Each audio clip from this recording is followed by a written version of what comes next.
Good afternoon, welcome to good health. Thyroid సమస్యతో బాధపడుతున్నారా?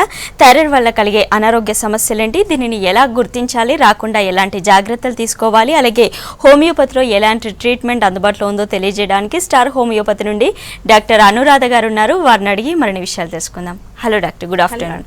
అసలు థైరాయిడ్ రావడానికి రీజన్స్ ఏంటి? ఏ ఏజ్ వాళ్ళలో ఎక్కువగా ఈ ప్రాబ్లం కనిపిస్తుంది? థైరాయిడ్ సమస్య అనేది ఈ మధ్యకాలంలో ఎక్కువగా చూస్తున్నామండి. ఇది ఏజ్తో సంబంధం లేకుండా స్త్రీ పురుషుల్లో ఎవరిలో అయినా రావచ్చు. అంటే చిన్నపిల్లలతో మొదలు పెట్టుకొని పెద్దవాళ్ళ వరకు ఎవరిలో అయినా ఇవి వచ్చే సమస్య. మెయిన్గా ఈ థైరాయిడ్ గ్రంథి అనేది ప్రతి మానవుల్లో ఏంటంటే ఈ శరీరంలోని మెడ వద్ద కంఠముడి కింద ఉంటుంది. సో ఇదొక అతిపెద్ద వినాల గ్రంథి అనమాట. దీని నుంచి ఉత్పత్తి అయ్యే హార్మోన్లు మెయిన్గా వచ్చేసి శరీరంలో అన్ని జీవక్రియలు కూడా కరెక్ట్గా బ్యాలెన్స్డ్గా జరగడానికి యూజ్ అవుతూ ఉంటాయి. మెయిన్గా ఈ థైరాయిడ్ గ్రంథి నుంచి T3 T4 అంటే ట్రయోడోథైరానిన్, అదేవిధంగా T4 అంటే థైరాక్సిన్ హార్మోన్, ఈ రెండు విడుదలవుతూ ఉంటాయి. ఎప్పుడైతే ఈ హార్మోన్లలో ఏదైనా హెచ్చు తగ్గులు అంటే అవి ఎక్కువ విడుదలవ్వడం కానీ తక్కువ విడుదలవ్వడం కానీ జరిగినప్పుడు ఈ థైరాయిడ్ సమస్యలు అనేటువంటివి మొదలవుతూ ఉంటాయి. ముఖ్యంగా ఈ థైరాయిడ్ నుంచి ఈ T3 T4 హార్మోన్లు అనేది కరెక్ట్గా విడుదలవ్వడానికి మెయిన్గా అయోడిన్, అదేవిధంగా థైరాయిడ్ స్టిమ్యులేటింగ్ హార్మోన్ అంటే TSH హార్మోన్, ఇవి రెండు కూడా యూజ్ అవుతూ ఉంటాయి. ఎప్పుడైతే వీటిలో డెఫిషియన్సీ కనిపిస్తుందో అప్పుడు ఈ హార్మోన్స్ అనేది ఎక్కువ విడుదలవ్వడం కానీ తక్కువ విడుదలవ్వడం కానీ జరగడం మూలాన హైపోథైరాయిడిజం కానీ హైపర్ థైరాయిడిజం లక్షణాలు అనేటువంటివి బయటపడుతూ ఉంటాయి. సో మెయిన్గా హోమియోలో వచ్చేసి ఏంటంటే దీని రిలేటెడ్గా ఎలాంటి సర్జరీ అవసరం లేకుండానే, అంటే కొంతమందికి థైరాయిడ్ గ్రంథి దగ్గర వాపు అనేది కూడా కనిపిస్తూ ఉంటుందన్నమాట. సో దాన్నే గాయిటర్ సమస్యగా చెప్తూ ఉంటాము. దీని రిలేటెడ్ కూడా ఎలాంటి సర్జరీ అవసరం లేకుండానే వాళ్ళ యొక్క మానసిక శారీరక లక్షణాలను పరిగణలోకి తీసుకొని ట్రీట్మెంట్ ఇవ్వడం అనేది జరుగుతుంది. ఓకే, అంటే థైరాయిడ్ ఉంది అని సిమ్టమ్స్ ఎలా తెలుస్తాయి? హైపర్ థైరాయిడ్, హైపోథైరాయిడ్ సిమ్టమ్స్ మధ్యలో తేడా ఎలా తెలుస్తుంది? జనరల్గా ఏంటంటే మనకి శరీరంలో ఏదైనా ప్రాబ్లం వచ్చి అంటే అది కంటిన్యూస్గా సపోజ్ జలుబు కానీ దగ్గు కానీ ఇలాంటి అలర్జీ సమస్యలు ఏవైనా ఉన్నా కూడా దానికి కరెక్ట్గా ప్రాపర్ మనం మెడిసిన్ వాడుతున్నా కూడా అది ఏమాత్రం రిలీఫ్ రాకపోగా అలాగే కాన్స్టాంట్గా మెయింటైన్ అవుతుంది అంటే మనం బేసిక్గా ఏంటంటే థైరాయిడ్ ఉందా లేదా అనేది చెక్ చేయిస్తున్నాం ఈ మధ్యకాలంలో. ఒకప్పుడు ఓన్లీ బీపీ, షుగర్ ఇలాంటి సమస్యలే ఉండేవి, కానీ ఈ మధ్యకాలంలో థైరాయిడ్ అనేది కూడా ఈ లైఫ్ స్టైల్ చేంజెస్ వల్ల ఎక్కువగా ఈ స్ట్రెస్ కానీ అదేవిధంగా ఎక్కువ మానసిక ఒత్తిడిలకు గురి కావడం వల్ల థైరాయిడ్ సమస్యలు ఎక్కువగా బయటపడుతున్నాయి.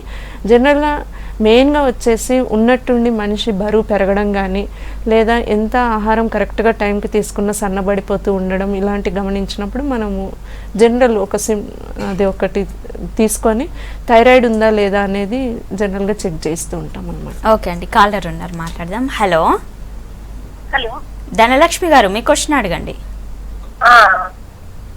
థైరాయిడ్ మేడం, మాకు థైరాయిడ్ ఉంది. ఓకే, 6 సంవత్సరాలు అవుతుంది. ఓకే, మెడిసిన్ వాడుతున్నారండి? వాడుతున్నాను మేడం. నేను బ్లడ్ తక్కువ అవుతుంది, నీరసం అంతా నీరసం మేడం, చాలా నీరసం ఉంటుంది అసలు. వాడుతున్నా మేడం. ఓకే, ఇప్పుడు వయసు ఎంత ఉంటుందమ్మా మీకు? నాకు 41 అట్లా ఉంటాయి, 41, 42 ఉంటాయి మేడం. ఓకే, ఏం థైరాయిడ్ చెప్పారమ్మా? Hyper thyroid madam. ఓకే, రెగ్యులర్గా అయితే మెడిసిన్ వాడుతున్నారు మీరు? వాడుతున్నా మేడం, 130 వరకు వాడుతున్నా మేడం టాబ్లెట్. ఓకే అండి. సో జనరల్గా ఈ హైపర్ కానీ హైపోథైరాయిడిజం అనేది థైరాక్సిన్ హార్మోన్లో హెచ్చు తగ్గుల వల్ల వచ్చేటటువంటి సమస్య. థైరాక్సిన్ హార్మోన్ అనేది ఎక్కువగా ఉత్పత్తి అయినప్పుడు దాన్ని హైపర్ థైరాయిడిజం లక్షణాలుగా చెప్పుకోవచ్చండి. సో జనరల్గా హైపర్ థైరాయిడ్లో వచ్చేసి అంటే మనిషి అనేవాళ్ళు ఉన్నట్టుండి సన్నబడిపోతూ ఉండడము, ఎక్కువగా వేడి తట్టుకోలేకపోతుండడం, ఎక్కువగా చెమటలు రావడము, అదేవిధంగా గుండె దడ అనేది ఎక్కువ గమనిస్తూ ఉంటాము. సో ఈ హైపర్ థైరాయిడిజంలో వచ్చేసి ఏంటంటే వాళ్ళ రిపోర్ట్ కనుక చేయించినట్లయితే T3 T4 కొంచెం ఎక్కువగా ఉన్నట్టు, అదేవిధంగా TSH అనేది కొద్దిగా నార్మల్ రేంజెస్ కంటే తక్కువగా ఉన్నట్టు గమనిస్తూ ఉంటాం అన్నమాట. సో ఈ హైపర్ థైరాయిడిజం రిలేటెడ్గా కూడా వచ్చేసి వీళ్ళ యొక్క మానసిక శారీరక లక్షణాలను పరిగణలోకి తీసుకొని ఎట్ ద సేమ్ టైం వాళ్ళు వాడే ఈ అలోపతి డోసేజ్ ఏదైతే ఉందో దాన్ని క్రమక్రమంగా తగ్గించడానికి కూడా హోమియోలో మెడిసిన్స్ అందుబాటులో ఉన్నాయండి. ఓకే, అంటే జనరల్గా థైరాయిడ్ సమస్య అనేది ఫీమేల్స్లోనే ఎక్కువగా కనబడుతుంది. అంటే ఎందుకు ఫీమేల్స్లో రావడానికి రీజన్స్ ఏంటి ఎక్కువగా? జనరల్గా అంటే దీనికి మెయిన్ ఒకటే చెప్పుకోవచ్చండి, ముఖ్యంగా వాళ్ళలో ఉన్నటువంటి స్ట్రెస్ రిలేటెడ్గా కూడా ఈ సమస్య అనేది ఎక్కువగా వచ్చే అవకాశం ఉంది. జనరల్గా ఏంటంటే ఒక 80 to 90% అంటే ఫ్యామిలీ రిలేటెడ్గా ఫ్యామిలీలో మెంబర్స్కి ఎవరికైనా ఉన్న ఫ్యామిలీ హిస్టరీ రిలేటెడ్ కూడా వచ్చే అవకాశం ఉంది.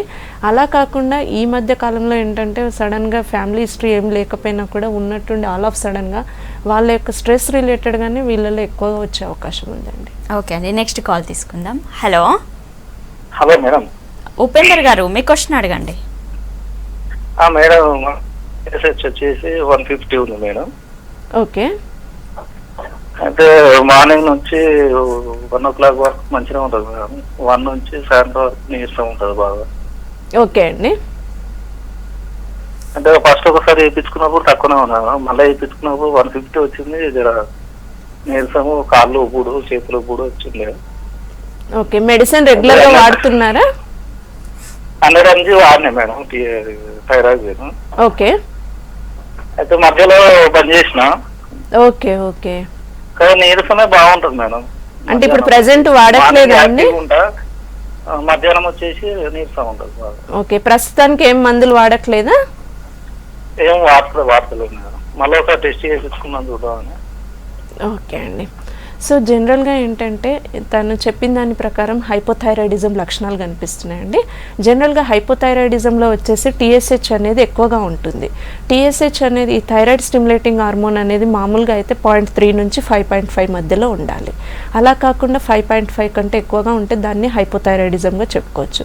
సో ఈ హైపోథైరాయిడిజంలో మెయిన్గా వచ్చేసి ముఖ్యంగా వాళ్ళు బరువు పెరిగిపోతూ ఉండడము, ఈ మొహం కానీ కాళ్ళల్లో వాపులు వస్తూ ఉండడము, అలసట, నీరసము, దేని మీద కాన్సన్ట్రేషన్ కరెక్ట్గా ఉండకపోవడము, కొంతమందిలో ఏంటంటే జ్ఞాపక శక్తి కూడా లోపించడం, అదేవిధంగా కండరాల నొప్పులు, బలబద్ధకం, ఇలాంటి లక్షణాలన్నీ గమనిస్తూ ఉంటాము. సో అది కాకుండా వీళ్ళ విషయానికి వచ్చేసరికి మెయిన్గా ఏంటంటే వన్స్ ఒకసారి మెడిసిన్ స్టార్ట్ చేసిన తర్వాత, అంటే ఏదైతే 100 mcg ఒకప్పుడు వాడారో అప్పుడు కంట్రోల్లో ఉండి కూడా సడన్గా ఆల్ ఆఫ్ సడన్గా అంటే కంట్రోల్లో వచ్చేసరికి మేబీ మానేసి ఉంటారు. అలా మానేయకుండా క్రమక్రమంగా తగ్గించుకోవాల్సి ఉంటుందన్నమాట. అంటే వన్స్ రిపోర్ట్ నార్మల్ వచ్చి మనకు ఏ విధమైన సిమ్టమ్స్ కూడా కనిపించకుండా అంత మంచిగానే ఉంది అనిపించినప్పుడు 100 నుంచి 75, తర్వాత 50, 25, 12.5 లాస్ట్లో అలా క్రమక్రమంగా తగ్గించుకుంటే బాగుంటుందండి. అలా చేయకపోవడం మూలన at the same time all of సడన్గా మెడిసిన్ మానేసేయడం మూలన కూడా వీళ్ళకి ఆ టీఎస్హెచ్ వాల్యూ అనేది 150 వరకు వెళ్ళింది. సో ఇప్పుడు ఏంటంటే 100 మాత్రమే వాళ్ళకి సరిపోదు అనమాట, ఇంకా ఎక్కువ డోసేజ్ వాడాల్సి వస్తుంది. ఎట్ ద సేమ్ టైం హోమియోలో మెడిసిన్ తీసుకోవడం ద్వారా ఏంటంటే వాళ్ళకు ఉన్నటువంటి ఆ అలసట కానీ నీరసము ఇవన్నీ లక్షణాలకు కూడా ట్రీట్మెంట్ అనేది ఉంటుందన్నమాట. ఓకే అండి, నల్గొండ నుండి కాలర్ ఉన్నారు. Hello hello hello hello hello Lakshmi గారు చెప్పండి, మీ ప్రాబ్లం చెప్పండి. చెప్పండి, ప్రాబ్లం చెప్పండి. మేడం నాకు థైరాయిడ్ ఉందండి 3 years వెళ్ళి. ఓకే, వయసు ఎంత ఉంటుందమ్మా? 24 అండి. ఓకే, నెలసరి కరెక్ట్గా వస్తుందా అండి? 6 months వెళ్ళి వస్తుందండి. ఇంతకు ముందు 1.5 year రాలేదండి. ఓకే, మందులు వాడుతున్నారా ఇప్పుడు మరి? వాడుతున్నానండి. ఓకే, ఇంకా వేరే సమస్యలు ఏమైనా ఉన్నాయమ్మా? అంటే మేడం గొంతు దగ్గర ఉగ్గుంది, ఇంకా గుండె కొట్టుకుంటది. ఓకే, బాగా నీరసంగా ఉంటది. ఓకే అండి. అదే ప్రాబ్లం, ఇంకా బక్క కావడం మేడం. ఓకే, సో జనరల్గా ఈ థైరాయిడ్ సమస్యతో బాధపడుతున్నప్పుడు ఎస్పెషల్లీ లేడీస్లో ఏంటంటే పీరియడ్స్లలో సమ్ అబ్నార్మాలిటీస్, అంటే అది సక్రమంగా రాకపోవడం కానీ, లేదా ఒకవేళ బ్లీడింగ్ కరెక్ట్గా అవుతున్నా అంటే కరెక్ట్ రెగ్యులర్ పీరియడ్స్ వస్తున్నా కూడా చాలా స్కాంటీ బ్లీడింగ్ ఉండడం కానీ, లేదా చాలా హెవీ అవుతుండడం కానీ గమనిస్తూ ఉంటాము. సో ఎస్పెషల్లీ లేడీస్లో ఏంటంటే ఉన్నట్టుండి బరువు పెరుగుతుండడం, అదేవిధంగా పీరియడ్స్లలో అమెనోరియా అంటే పీరియడ్స్ అసలు కొంతకాలం వరకు అస్సలు రాకపోవడం, ఇలాంటివి ఉన్నప్పుడు మనం థైరాయిడ్ టెస్ట్ చేయిస్తూ ఉంటాం. సో ముఖ్యంగా మహిళలకు వచ్చేసి అంటే మెడిసిన్ వాళ్ళు రెగ్యులర్గా వాడుతున్నా కూడా మెయిన్గా అంటే ఎవరైనా సరే థైరాయిడ్ సమస్యతో బాధపడుతున్నప్పుడు వాళ్ళు రెగ్యులర్గా మెడిసిన్ వేసుకుంటున్నప్పటికీ మెయిన్గా వాళ్ళు లైఫ్ స్టైల్లో కొన్ని చేంజెస్ చేసుకోవాల్సి ఉంటుంది. కరెక్ట్గా టైంకి ఫుడ్ తీసుకోవడం, అదేవిధంగా టైంకి ప్రాపర్ స్లీప్ ఉండేటట్టు చూసుకోవడము, ముఖ్యంగా అయోడిన్ డెఫిషియన్సీ లేకుండా చూసుకోవడం, ఇలాంటివి కొన్ని జాగ్రత్తలు పాటించినట్లయితే క్రమం తప్పకుండా మెడిసిన్స్ వాడడంతో కంపల్సరీగా వాళ్ళకి థైరాయిడ్ అనేది కంట్రోల్లో ఉంటుంది అన్నమాట. ఓకే అండి, నెక్స్ట్ కాల్ తీసుకుందాం. హలో హలో హలో నారాయణ గారు మీ క్వశ్చన్ అడగండి. మేడం, మా పాపకి 8th class చదువుతుంది మేడం. మెడ మీద చిన్న గడ్డలాగా వచ్చిందండి. ఓకే. అది స్కూల్ కు రామదేవరావు హాస్పిటల్ వాళ్ళు జేఎన్టీ నుంచి వచ్చి స్కూల్లో క్యాంప్ వేసినప్పుడు గడ్డ గురించి చూశారు మేడం వాళ్ళు. ఓకే అండి. అయితే అది థైరాయిడ్ మీ పేరెంట్స్ గురించి చూపించండి అని అడిగారు మేడం. ఓకే. అది థైరాయిడ్ చూపించాము, టీఎస్హెచ్ ఎక్కువ ఉందని చెప్పారు. ఓకే అండి. 6.5 ఉందని చెప్పారు మేడం. ఓకే అండి. అది మందులు వాడుతున్నాం కానీ తగ్గట్లేదు మేడం. ఓకే. దాంతో పాటు నెక్స్ట్ ఏమైందంటే స్కిన్ మీద మొత్తం ఎలర్జీ లాగా వచ్చేసి మందులు వాడినంత సేపు బాగుంటుంది, తర్వాత మొత్తం పయ్యల్లా మన బొంతలాగా అట్లా వచ్చేస్తున్నాయి అసలు మాదిరిగా. ఓకే. ఓకే అండి. సో మెడిసిన్ అయితే ఇప్పుడు రెగ్యులర్ గా వాడుతున్నారు పాపకి? అది మేడం. ఓకే అండి.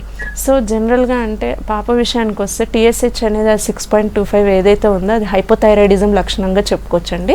జనరల్గా ఈ హైపోథైరాయిడిజం రిలేటెడ్గా వచ్చేసి ఎప్పుడైతే థైరాక్సిన్ హార్మోన్ అనేది తక్కువగా విడుదలవుతుందో ఈ టీఎస్హెచ్ వాల్యూ అనేది ఎక్కువ కనిపిస్తుందో దాన్ని హైపోథైరాయిడిజం లక్షణంగా చెప్పుకోవచ్చు. ముఖ్యంగా ఈ హైపోథైరాయిడిజం రిలేటెడ్గా వచ్చేసి ఎస్పెషల్లీ పిల్లల్లో ఏంటంటే వాళ్ళలో కొంచెం బద్ధకంగా ఉండడము, అదేవిధంగా ఈ చర్మానికి సంబంధించినటువంటి సమస్యలు అంటే దద్దులు రావడం కానీ లేదా సమ్ అలర్జీ దురదగా అనిపించడము, ముఖ్యంగా చర్మం అంతా డ్రై అయిపోతూ ఉండడం, పొడిబారిపోతూ ఉండడం ఎక్కువ గమనిస్తూ ఉంటాము. సో ఈ స్కిన్ రిలేటెడ్గా వచ్చేసి ఒకసారి మనం డైరెక్ట్గా చూస్తే కానీ సమస్య ఏంటనేది కనిపెట్టవచ్చండి. దీంతోపాటు థైరాయిడ్ రిలేటెడ్గా వచ్చేసి అంటే హోమియోలో మెడిసిన్స్ తీసుకోవడం ద్వారా ఆ చర్మ సమస్యను తగ్గించడానికి కుదురుతుంది. ఎట్ ద సేమ్ టైం వాళ్ళు ఏదైతే అలోపతి డోసేజ్ వాడుతున్నారో దాన్ని కూడా తగ్గించడానికి వీలవుతుందండి. ఓకే అండి, కాలర్ ఉన్నారు, మాట్లాడదాం. హలో. హలో స్వప్న గారు, మీ ప్రాబ్లం చెప్పండి. రైట్. ఇప్పుడు లేడీస్కి థైరాయిడ్ ప్రాబ్లం వస్తే వాళ్ళకి ఇన్ఫర్టిలిటీ ప్రాబ్లం కూడా వస్తుందా? అంటే థైరాయిడ్ వల్ల ఇన్ఫర్టిలిటీ సమస్య అనేది వస్తుందా? తప్పకుండా అండి. అంటే జనరల్గా మనం ఇదివరకు చెప్పుకున్నట్టు ఈ థైరాయిడ్ సమస్యతో బాధపడుతున్నప్పుడు ముఖ్యంగా మహిళల్లో వచ్చేసి పీరియడ్స్లలో ఇర్రెగ్యులారిటీ రావడం ఎక్కువ గమనిస్తూ ఉంటాము. సో దానివల్ల పీరియడ్స్ కరెక్ట్గా టైంకి ఉండకపోవడం మూలాన కూడా వాళ్ళలో అండం అనేది విడుదల జరగదు, కాబట్టి ఈ సంతానలేమి సమస్యకు దారితీస్తుంది అనమాట. సో ఇలాంటి కండిషన్స్లలో హోమియోలో ట్రీట్మెంట్ తీసుకున్నట్లయితే మొదటగా వాళ్ళు అంటే సంతానలేమి సమస్య గురించి వచ్చినప్పుడు, అదేవిధంగా థైరాయిడ్ సమస్యతో వాళ్ళు బాధపడుతున్నారని తెలిసినప్పుడు కంపల్సరీగా వాళ్ళకి పీరియడ్స్ అనేది రెగ్యులరైజ్ చేస్తూ మెడిసిన్ ఇవ్వడం అనేది జరుగుతుంది. దానితో పాటు ఆ ఓవ్యులేషన్ అనేది కరెక్ట్గా ఉండేటట్టు ఆ ఓవం క్వాంటిటీ కానీ క్వాలిటీ కానీ పెంచడానికి కూడా హోమియోలో మెడిసిన్స్ అందుబాటులో ఉన్నాయండి. ఓకే అండి, నెక్స్ట్ కాల్ తీసుకుందాం. హలో. హలో మైకేల్ గారు, మీ క్వశ్చన్ అడగండి. మేడం, ఈ థైరాయిడ్ ఉండడం వల్ల బరువు తగ్గుతారా మ్యామ్? మీరు టెస్ట్ చేయించారా సార్? చేయించానండి, చెస్ట్ చేయించాను. 12.5 mg థైరాయిడ్ వాడుతున్నాను. ఓకే. రెగ్యులర్ గా వాడుతున్నాను. వయసు ఎంత ఉంటుందండి? అని సంశయం. ఏజ్ ఎంత ఉంటుంది మీది? నాదండి 40 years. ఓకే. సో జనరల్గా ఒకవేళ అది హైపర్ థైరాయిడ్ అయితే కనుక కంపల్సరీగా సన్నబడిపోతూ ఉంటారండి. హైపోథైరాయిడంలో ఏంటంటే లావెక్కుతూ ఉంటారు. హైపర్ థైరాయిడిజం లక్షణాలు అంటే థైరాక్సిన్ హార్మోన్ అనేది ఎక్కువగా విడుదలవ్వడము, టీఎస్హెచ్ అనేది తక్కువ కనిపించినప్పుడు కంపల్సరీగా వాళ్ళు ఎంత ఫుడ్ సక్రమంగా తీసుకున్నా కూడా సన్నబడిపోతూ ఉంటారు. At the same time age రిలేటెడ్గా కూడా ఏంటంటే మనం ఆలోచిస్తే ఒక్కోసారి షుగర్ డయాబెటిక్ ఏమైనా ఉంటే కూడా చిక్కిపోతూ ఉంటారు అనమాట. ఓకే అండి, కాలర్ ఉన్నారు, మాట్లాడదాం. హలో. హలో. హలో లక్ష్మి గారు, చెప్పండి. మీరు చెప్పండి ప్రాబ్లం ఏంటో. హలో. హలో చెప్పండి అమ్మా. మేడం, నాకు థైరాయిడ్ ఉందండి. ఓకే. నాకు ఆపరేషన్ కూడా చేస్తారండి. ఓకే. ఎన్ని సంవత్సరాలు అయిందమ్మా? 9 months అవుతుందండి. ఓకే. అంటే మేడం కాబట్టి నేను సన్నగానే ఉన్నానండి, అసలు ఏమి రికవర్ ఏమి లేదు అందుకని. ఓకే. ఇదివరకు ఏం సమస్య ఉండేది బిఫోర్ ఆపరేషన్? ఆపరేషన్ థైరాయిడ్ వాపుందని, దానివల్ల బయటికి కనిపించిపోయిందని ఆపరేషన్ చేశారండి. ఓకే. ఓకే. కానీ కొంచెం నీరసంగా ఉంటుందండి, కాళ్ళు చేతులు లాగడం, వైట్ డిశ్చార్జ్ అవ్వడం. ఇప్పుడు అవన్నీ క్యూర్ అయిపోయామ్మా? లేదండి, ఇంకా మామూలు కూడా కొంచెం వైట్ డిశ్చార్జ్ బాగా ఎక్కువ పోతుందండి, బ్లీడింగ్. ఓకే, అంటే ఆఫ్టర్ సర్జరీ మళ్ళీ మీరు థైరాయిడ్ ప్రొఫైల్ చేయించారా? చేయించాం మేడం, బాగానే ఉందని చెప్తారండి. కంట్రోల్లోనే ఉంది, కంట్రోల్లోనే ఉందండి. ప్రజెంట్ ఏం మెడిసిన్స్ వాడట్లేదా అండి? థైరాయిడ్ మెడిసిన్స్ వాడతానండి. ఓకే అండి. సో దీని రిలేటెడ్గా వచ్చేసి మెయిన్గా అంటే థైరాయిడ్ సమస్యతో బాధపడుతున్నప్పుడు ముఖ్యంగా వాళ్ళు మెడిసిన్స్ రెగ్యులర్గా వాడడంతో పాటు లైఫ్ స్టైల్లో కొన్ని చేంజెస్ చేసుకోవాల్సి ఉంటుంది. అంటే సక్రమంగా మెడిసిన్స్ వాడుతున్నా కూడా డైట్ పరంగా ఎట్ ద సేమ్ టైం అంటే కొంచెం క్యాబేజ్, క్యాలీఫ్లవర్ ఇలాంటివి అవాయిడ్ చేయడము, అదేవిధంగా వాళ్ళు టైంకి ఫుడ్ తీసుకోవడం, టైంకి నిద్ర ఉండేటట్టు చూసుకోవడము, ఎక్కువగా వాళ్ళు మానసిక ఆందోళన కానీ శారీరకంగా ఎక్కువ స్ట్రెస్ కాకుండా చూసుకునేటట్లయితే కంపల్సరీగా వాళ్ళకున్న మిగతా సిమ్టమ్స్ కూడా క్యూర్ అయ్యే అవకాశం ఉంది. ఓకే, అసలు థైరాయిడ్ లెవెల్స్ ఎంత ఉండాలి, ఎంత ఉంటే థైరాయిడ్ కంట్రోల్లో ఉన్నట్టు? జనరల్గా వచ్చేసి మనకి చాలా మందిలో కనిపించేది అబ్నార్మాలిటీ అనేది టీఎస్హెచ్లో ఎక్కువగా చూస్తుంటామండి. టీఎస్హెచ్ అనేది ఈ థైరాయిడ్ స్టిమ్యులేటింగ్ హార్మోన్ అనేది ముఖ్యంగా వచ్చేసి 0.3 నుంచి 5.5 మధ్యలో ఉండాలి. అలా కాకుండా T3 వచ్చేసేమో 80 నుంచి 180 వరకు ఉండొచ్చు. T4 వచ్చేసి 4.6 నుంచి 12 మధ్యలో ఉండాలన్నమాట. ఒకవేళ T3, T4లో ఏమైనా హెచ్చు తగ్గులు ఉన్నప్పుడు మనకి టీఎస్హెచ్లో తేడా కనిపిస్తూ ఉంటుంది. At the same time T3, T4 ఒకవేళ తగ్గితే ఇక్కడ టీఎస్హెచ్ పెరుగుతుంది అనమాట, అది పెరిగితే ఇది తగ్గుతుంది అనమాట. ఓకే, అసలు ఎన్ని మంత్స్కి ఒకసారి టెస్ట్ చేయించుకుంటూ ఉండాలి థైరాయిడ్ లెవెల్స్ ఎంత ఉన్నాయి, కంట్రోల్లో ఉన్నాయా లేదా అని? జనరల్గా ఈ థైరాయిడ్ సమస్యతో బాధపడుతున్నప్పుడు ముఖ్యంగా ఏంటంటే వాళ్ళలో 3 to 6 మంత్స్కి ఒకసారి రెగ్యులర్గా టెస్ట్ చేయిస్తూ ఉండాలండి. చాలామంది ఏం చేస్తుంటారంటే 1 ఇయర్కి ఒకసారి అలా చేయిస్తూ ఉంటారు. దానివల్ల ఏంటంటే వాళ్ళు వన్స్ ఒకసారి మెడిసిన్ స్టార్ట్ చేసిన తర్వాత, అంటే సపోజ్ ఇప్పుడు వాళ్ళు 100 mcg వాడుతున్నారు అనుకోండి, వాళ్ళు టెస్ట్ చేయించకుండా అదే కంటిన్యూస్గా వాడడం మూలాన అంటే ఎక్కువ గ్యాప్ ఇచ్చి తర్వాత టెస్ట్ చేయించేసరికి ఏమవుతుందంటే ఆ టీఎస్హెచ్ అనేది 0.3 కంటే కూడా ఇంకా తగ్గిపోతుంది అనమాట. అంటే 100 mcg అలా కరెక్ట్గా రెగ్యులర్గా వాడడం మూలాన ఉన్నదానికంటే నార్మల్ దానికంటే కూడా తగ్గిపోతూ ఉంటుంది అనమాట. సో దాంతో ఏమవుతుందంటే హైపోథైరాయిడిజం కాస్త హైపర్ థైరాయిడిజంకి మారిపోతుంది అనమాట. సో అలా కాకుండా ఉండాలంటే ఎప్పటికప్పుడు అంటే అట్లీస్ట్ 6 మంత్స్కి ఒకసారి టెస్ట్ చేయించుకోవడం ద్వారా ఏంటంటే వాళ్ళ రిపోర్ట్ని బట్టి డోసేజ్ అనేది తగ్గించుకుంటూ ఉంటే బాగుంటుంది అనమాట. ఓకే అండి, నెక్స్ట్ కాల్ తీసుకుందాం. హలో అదే రాజేశ్వర్ గారు, మీ క్వశ్చన్ అడగండి. అవునండి, అడగండి, మీ క్వశ్చన్ అడగండి. చాలా రోజుల నుంచి సన్నగా అయితే చాలా మంది ఇట్లా చూపించుకోమంటే చూపించుకున్న థైరాయిడ్ అనేది వచ్చింది ఓకే, రిపోర్ట్ 100 అని వచ్చింది. మెడిసిన్స్ వాడుతున్న రోజు. ఓకే అమ్మా. కానీ ఆకలి అవ్వట్లేదండి, ఇట్లా ఒకటిగా అయినా ఒక మధ్యాహ్నం 1 అయినసరికి ఆకలి అనిపిస్తలేదు, ఆకలి చాలా తగ్గిపోయింది. ఓకే, ఇప్పుడు మెడిసిన్స్ అయితే వాడుతున్నారమ్మా? మెడిసిన్స్ వాడుతున్నా. ఓకే, పీరియడ్స్ అంతా కరెక్ట్ గానే ఉందా? డేట్ కరెక్ట్ వస్తుందండి, కాకపోతే ఇంకొంచెం బ్లీడింగ్ అనేది ఎక్కువ అవుతుంటది. ఓకే అండి. సో జనరల్గా థైరాయిడ్ సమస్యతో బాధపడుతున్నప్పుడు అంటే మనం ఇదివరకు చెప్పుకున్నట్టు అది ప్రతి అవయవం మీద దాని ఎఫెక్ట్ అనేది చూపిస్తుంది అనమాట. ముఖ్యంగా థైరాయిడ్ నుంచి విడుదల ఈ హార్మోన్లు అన్నీ కూడా శరీరంలోని అన్ని జీవక్రియలు కూడా కరెక్ట్గా జరిగేటట్టు యూజ్ అవుతూ ఉంటుంది. ఎప్పుడైతే వాటిల్లో హెచ్చు తగ్గులు అనేది వస్తే మాత్రం కంపల్సరీగా ఏదో ఒక దాని మీద దాని ఎఫెక్ట్ అనేది కనిపిస్తూ ఉంటుంది. అంటే బాడీ పెయిన్స్ కావచ్చు, లేదా హెయిర్ ఫాల్ ఉండొచ్చు, స్కిన్ అంతా డ్రై అయిపోతూ ఉండడము, శరీరం బరువులో తేడా రావడము, అదేవిధంగా ఎక్కువగా పొడి చర్మం అయిపోతూ ఉండడం, ఇవన్నీ గమనిస్తూ ఉంటాము. ఎట్ ద సేమ్ టైం వీళ్ళకు ఈవెన్ ఈ ఆకలి కూడా అంటే ఎక్కువ అవుతుండడం కానీ, లేదా ఉన్నట్టుండి అసలు ఆకలే అనిపించకపోవడము, ఈవెన్ నిద్ర కూడా ప్రాపర్గా స్లీప్ అయినా కూడా మళ్ళీ ఎప్పుడు నిద్ర మత్తుగా మగతగా అనిపించడము, డ్రౌజినెస్ ఉండడం, ఇవి ఎక్కువ గమనిస్తూ ఉంటాము. At the same time periods రిలేటెడ్గా వచ్చేసి అంటే రెగ్యులర్గా వచ్చినప్పటికీ బ్లీడింగ్ అనేది హెవీగా ఉంటుందని చెప్తున్నారు. సో వీటన్నిటికి కూడా హోమియోలో వచ్చేసి అంటే ఆకలి ఒకటి మంచిగా పెంచడానికి, at the same time me bleeding అనేది కంట్రోల్లో ఉంచడానికి కూడా మెడిసిన్స్ అందుబాటులో ఉన్నాయండి. ఓకే అండి, అసలు థైరాయిడ్కి హోమియోపతి ట్రీట్మెంట్ ఎంతవరకు యూజ్ అవుతుంది? అంటే పర్మనెంట్గా తగ్గుతుందా? మామూలుగా అల్లోపతి మెడిసిన్స్ ఎక్కువగా యూజ్ చేస్తారు, వాటితో పాటు హోమియోపతి కూడా యూజ్ చేయొచ్చా? తప్పకుండా అండి. సో మెయిన్గా ఈవెన్ అంటే వన్స్ ఒకసారి వాళ్ళకి థైరాయిడ్ ఫ్యామిలీ హిస్టరీ ఉంది, ఎట్ ద సేమ్ టైం వాళ్ళకి థైరాయిడ్ డిటెక్ట్ అయినప్పుడు ఆల్రెడీ అలోపతి మెడిసిన్స్ వాడి హోమియోకి వచ్చినట్లయితే కంపల్సరీగా రెగ్యులర్గా ఆ మెడిసిన్ అనేది కంటిన్యూ చేయమని చెప్తామండి. ఎట్ ద సేమ్ టైం ఆ మెడిసిన్స్ అలోపతి డోసేజ్ అనేది క్రమక్రమంగా తగ్గించడానికి కుదురుతుంది.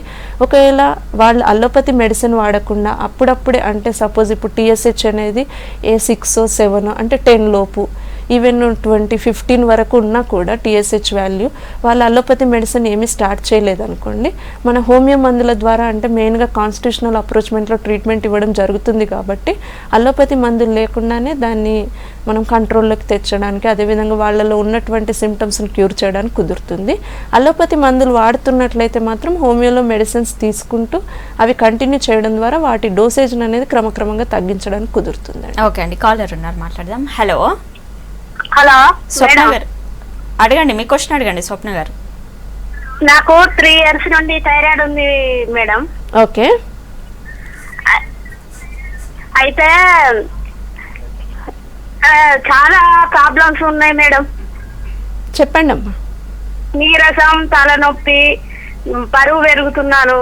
ఓకే, వయసు ఎంత ఉంటుందమ్మా? 30 సంవత్సరాలు మేడం. ఓకే, పీరియడ్స్ కరెక్ట్గా ఉన్నాయండి? పీరియడ్స్ కూడా కరెక్ట్ లేవండి. మీరు రెగ్యులర్గా మెడిసిన్ వాడుతున్నారా? మెడిసిన్ వాడుతున్నాను, అది 150 డోసు అండి. ఓకే, ఇది ఎట్లా తగ్గాలంటే ఏం చేయాలి చెప్పండి కొంచెం. ఓకే అండి. సో జనరల్గా అంటే వాళ్ళు ఏదైతే ఈవెన్ కొంతమందిలో ఏంటంటే వాళ్ళు రెగ్యులర్గా మెడిసిన్ వాడడం అనేది జరుగుతుంటుంది. ఎట్ ద సేమ్ టైం వాళ్ళు థైరాయిడ్ ప్రొఫైల్ చేయించినప్పుడు అది కూడా కంట్రోల్లోనే ఉంటుంది, కానీ వాళ్ళకు ఉన్నటువంటి సమస్యలు అనేటువంటివి తీరవన్నమాట. సో ఇలాంటి కండిషన్స్లో ఏంటంటే వాళ్ళు ఎంత మెడిసిన్ రెగ్యులర్గా వాడుతున్నా కూడా మెయిన్గా వాళ్ళు వచ్చేసి ముఖ్యంగా వాళ్ళ లైఫ్ స్టైల్లో చేంజెస్ చేసుకోవాల్సి ఉంటుంది అనమాట. చాలామంది ఏంటంటే నైట్ షిఫ్ట్స్ చేసేవాళ్ళు, అదేవిధంగా కంటిన్యూస్గా ఒకే దగ్గర కూర్చొని పనిచేసే వాళ్ళలో వాళ్ళ స్ట్రెస్ రిలేటెడ్గా, కొంతమంది ఈవెన్ హౌస్ వైఫ్స్ కూడా ఏంటంటే వాళ్ళు ఎక్కువ రెస్ట్లెస్గా వర్క్ చేస్తూనే ఉంటారనమాట కంటిన్యూస్గా, లేదా కొద్దిమంది ఊరికే అట్లా రెస్ట్లో ఉండిపోయినా కూడా ఇందులో ఫ్లక్చువేషన్స్ అనేది రావడం జరుగుతూనే ఉంటుంది. సో దీని రిలేటెడ్గా మెడిసిన్ రెగ్యులర్గా వాడుతుండడంతో పాటు మెయిన్గా అయోడిన్ డెఫిషియన్సీ ఒకటి లేకుండా అయోడైజ్డ్ సాల్ట్ వాడడం అనేది చాలా ముఖ్యమండి. దీంతో పాటు ఒకవేళ వాళ్ళు బరువు ఎక్కువ పెరుగుతున్నట్లు అట్లా అనిపించినప్పుడు డైట్ రిలేటెడ్గా కొన్ని జాగ్రత్తలు కూడా తీసుకోవాల్సి ఉంటుంది. అంటే ఎక్కువగా ఫైబర్ డైట్ తీసుకోవడం, అదేవిధంగా ఈ ఫ్యాటీ ఫుడ్ ఐటమ్స్ కానీ ముఖ్యంగా జంక్ ఫుడ్ ఇలాంటివి అవాయిడ్ చేయడం ద్వారా కూడా చాలా మట్టుకు వెయిట్ని కంట్రోల్లో పెట్టుకోవచ్చు. సో థైరాయిడ్ మెడిసిన్ రెగ్యులర్గా వాడడంతో పాటు ముఖ్యంగా ఎలాంటి స్ట్రెస్ కానీ స్ట్రెయిన్ కానీ లేకుండా చూసుకోవాల్సి ఉంటుంది అనమాట. ఓకే అండి, ఇప్పుడు థైరాయిడ్ ప్రాబ్లం ఉన్న వాళ్ళు సెల్ఫ్గా లెవెల్స్ని ఎలా కంట్రోల్లో ఉంచుకోవాలి, అంటే ఎలాంటి ప్రికాషన్స్ తీసుకోవాలి అసలు? జనరల్గా మనం ఇదివరకు చెప్పుకున్నట్టు థైరాయిడ్ సమస్యతో బాధపడుతున్నప్పుడు మెయిన్గా వాళ్ళు వేసుకునే మెడిసిన్ అనేది కంపల్సరీ ఎంటీ స్టమక్ మీదనే వేసుకోవాల్సి ఉంటుంది అనమాట. అంటే మార్నింగ్ బ్రష్ వేసుకోగానే ఎంటీ స్టమక్ మీదనే మెడిసిన్ అనేది తీసుకున్న తర్వాత ఒక 1/2 అవర్ గ్యాప్ ఇచ్చిన తర్వాత ఏదైనా ఫుడ్ తీసుకోవాల్సి ఉంటుంది. అదేవిధంగా వాళ్ళు మెడిసిన్ రెగ్యులర్గా వాడడంతో పాటు ప్రొఫైల్ చేయిస్తూ ఉన్నప్పుడు ఎవ్రీ 3 to 6 monthsకి ప్రొఫైల్ చేయిస్తూ ఒకవేళ అది కంట్రోల్లో ఉండి అండర్ కంట్రోల్లో ఉన్నప్పుడు ఆ ప్రొఫైల్ అనేది ఉన్నట్టుండి మెడిసిన్ అనేది మానేయకూడదు అనమాట. అలా ఆల్ ఆఫ్ సడన్గా మానేయడం మూలన ఏంటంటే వాళ్ళలో చేంజెస్ రావచ్చు, ఎట్ ద సేమ్ టైం మళ్ళీ థైరాయిడ్ ప్రొఫైల్ చేయించినప్పుడు ఆ వాల్యూస్ కూడా ఎక్కువను రావచ్చు అనమాట. సో దీనికి రిలేటెడ్గా వచ్చేసి ఏంటంటే వాళ్ళు మెడిసిన్ వాడడంతో పాటు కొంచెము లైఫ్ స్టైల్లో చేంజెస్, అంటే ఎక్కువ స్ట్రెస్ కానీ స్ట్రెయిన్ కానీ తీసుకోకుండా ఉండడం ద్వారా కంపల్సరీగా వాళ్ళు దాన్ని అదుపులో పెట్టుకోవచ్చండి. ఓకే అండి, కాలర్ ఉన్నారు, మాట్లాడదాం. హలో హలో లక్ష్మి గారు, మీ క్వశ్చన్ అడగండి. మేడం నాకు థైరాయిడ్ ఉంది మేడం. చెప్పండి అమ్మ, ఎన్నాళ్ళ నుంచి ఉంది? హలో మేడం, థైరాయిడ్ ఉంది, ఎక్కువ బరువు పెరగడం, ఆకలి ఎక్కువ వేస్తుంది. ఓకే, దానివల్ల ఏమైనా ప్రాబ్లం? Madam medicine వాడుతున్నారండి? నేను మెడిసిన్స్ వాడుతున్నాను మేడం. 100 mg అది. ఓకే, వయసు ఎంత ఉంటుందమ్మా? 25 మేడం. పీరియడ్స్ రెగ్యులర్గా ఉన్నాయండి? 10 days బ్యాక్, 10 days అట్లా వస్తుంది మేడం. 10 days ఒక డే 10 days అట్లా. ఓకే, పిల్లలు ఉన్నారా? కూడా ఎక్కువ అవుతుంది మేడం, 4 days అట్లా అవుతుంది. ఎక్కువ బరువు పెరుగుతున్నా మేడం. పిల్లలు ఉన్నారమ్మా? 2 ఉన్నారు మేడం, 2 పాపలు. ఓకే అండి, ఫైన్. సో జనరల్గా ఈ ముఖ్యంగా మహిళల్లో వచ్చేసి అంటే థైరాయిడ్ సమస్యతో బాధపడుతున్నప్పుడు వాళ్ళు కరెక్ట్గా మెడిసిన్ వేసుకుంటున్నా కూడా ఇదివరకు మనం చెప్పుకున్నట్టు ఒకవేళ వాళ్ళ లైఫ్ స్టైల్లో కనుక కరెక్ట్ చేంజెస్ చేసుకోకపోతే వాళ్ళలో ఈ సమస్యలను అంటే రిపోర్ట్ చేయించినప్పుడు ఏంటంటే మనం బయట నుండి థైరాయిడ్ సప్లిమెంట్ మెడిసిన్ ఇస్తున్నాం కాబట్టి అది నార్మల్గా చూయిస్తుండొచ్చు. కానీ వాళ్ళకు ఉన్నటువంటి సమస్యలు అంటే బరువు పెరగడం కానీ, అలసట, నీరసము ఇవన్నీ కనిపిస్తుంటాయి. కాబట్టి జనరల్గా అలాంటి సమస్యలతో బాధపడుతున్నప్పుడు మెయిన్గా వాళ్ళు ఇప్పుడు అధిక బరువు సమస్యతో బాధపడుతుంటే ముఖ్యంగా రాను ఇన్ ఫ్యూచర్లో వాళ్ళకి బాడీ పెయిన్స్ రావడము, ఎక్కువగా మోకాల నొప్పులు రావడం ఇవన్నీ గమనిస్తూ ఉంటాము. సో దీని రిలేటెడ్గా ఏంటంటే వాళ్ళు కంపల్సరీగా మనం ఇదివరకే చెప్పుకున్నట్టు ఎలాంటి మానసిక ఒత్తిడి కానీ శారీరకంగా ఎక్కువ స్ట్రెయిన్ కాకుండా చూసుకోవడం ద్వారా ఏంటంటే డెఫినెట్గా వాళ్ళలో చేంజెస్ అనేది తీసుకురావచ్చు అన్నమాట. ఓకే అండి, అసలు థైరాయిడ్ సమస్య వల్ల ఎలాంటి హెల్త్ ఇష్యూస్ వస్తాయి, కాంప్లికేషన్స్ ఏమొస్తాయి? అంటే థైరాయిడ్ తగ్గిపోయిన తర్వాత కూడా ఆ ప్రాబ్లమ్స్ అనేవి ఉంటాయి వాళ్ళకి? జనరల్గా ఈ థైరాయిడ్ సమస్యతో మనం ముఖ్యంగా చెప్పుకోవాల్సింది ఏంటంటే అది స్త్రీలో వచ్చిన పురుషుల్లో వచ్చినా కూడా మెయిన్గా వచ్చేసి ఇన్ఫర్టిలిటీకి దారితీస్తుందండి. ఎట్ ద సేమ్ టైం వాళ్ళలో ఏంటంటే ఈ చర్మానికి సంబంధించినటువంటి సోరియాసిస్ అలాంటివి కూడా వచ్చే అవకాశం ఉందంటే ఎక్కువ అలర్జీ ఎక్కువైపోయి దురద ఎక్కువగా అనిపించి వాళ్ళపైన ప్యాచెస్ రావడం ఆ చర్మం పైన అట్లాంటివి కూడా దారితీసే అవకాశం ఉంటుంది. సో మెయిన్గా ఈ థైరాయిడ్ సమస్యతో బాధపడుతున్నప్పుడు వాళ్ళు రెగ్యులర్గా కొంచెం డైట్ అనేది కంట్రోల్ చేసుకుంటూ అదేవిధంగా లైఫ్ స్టైల్లో కొంచెం చేంజెస్ చేసుకుంటూ ముఖ్యంగా మెడిసిన్ అనేది రెగ్యులర్గా వాడుకుంటూ ఎప్పటికప్పుడు 3 to 6 monthsకి ఒకసారి ఆ ప్రొఫైల్ చేయించడం ద్వారా డోస్ అనేది క్రమక్రమంగా మార్చుకుంటూ ఎస్పెషల్లీ అంటే డాక్టర్స్ పర్మిషన్ లేకుండా వాళ్ళ అడ్వైజ్ లేకుండా ఆల్ ఆఫ్ సడన్గా రిపోర్ట్ చూసుకోగానే మెడిసిన్ మానేయకుండా ఉండాల్సింది చాలా ముఖ్యం అన్నమాట. చాలామంది ఏంటంటే రిపోర్ట్ నార్మల్కి వచ్చేసరికి మానేస్తూ ఉంటారు. అలా చేయకుండా ఉండడం ద్వారా కంట్రోల్లో పెట్టుకోవచ్చు. ఓకే అండి, థైరాయిడ్ ప్రాబ్లం హోమియోపతి ట్రీట్మెంట్ వల్ల తగ్గిపోతుంది, అలోపతి వాడినా కూడా ఈ మెడిసిన్ కంటిన్యూ చేయొచ్చు అని అంటున్నారు. థ్యాంక్ యూ సో మచ్ అండి. ఇది వాళ్ళ good health. Keep watching V6 news.